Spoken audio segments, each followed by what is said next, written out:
ನಮ್ಮೆಲ್ಲರಿಗೂ ನಮ್ಮದೇ ರೀತಿಯ ಪಲಾವ್ ಅಥವಾ ವೆಜ್ ಬಿರಿಯಾನಿ ಮಾಡೋ ರೆಸಿಪಿ ಇರುತ್ತೆ. ಬಟ್ ನಾನಿಲ್ಲಿ ತೋರಿಸ್ತಿರೋದು ನನ್ನ ಹಸ್ಬೆಂಡ್ನ ಫೇವ್ರೆಟ್ ರೆಸಿಪಿ. ಬಿಕಾಸ್ ಇದರಲ್ಲಿ ಜಾಸ್ತಿ ಮಸಾಲೆ ಅಥವಾ ಸ್ಪೈಸಸ್ ಹಾಕೋದಿಲ್ಲ.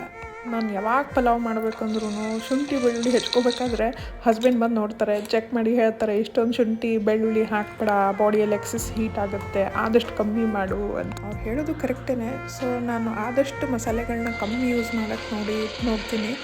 ಸೊ ಈ ಪಲಾವ್ ಅಷ್ಟು ಕಮ್ಮಿ ಮಸಾಲ ಹಾಕಿದ್ರು ತುಂಬಾ ಟೇಸ್ಟಿಯಾಗಿ ಬರುತ್ತೆ. ನಾನು ಕಂಪ್ಲೀಟ್ ರೆಸಿಪಿನ ಡಿಸ್ಕ್ರಿಪ್ಷನ್ ಬಾಕ್ಸಲ್ಲಿ ಹಾಕ್ತೀನಿ, ಟ್ರೈ ಮಾಡಿ.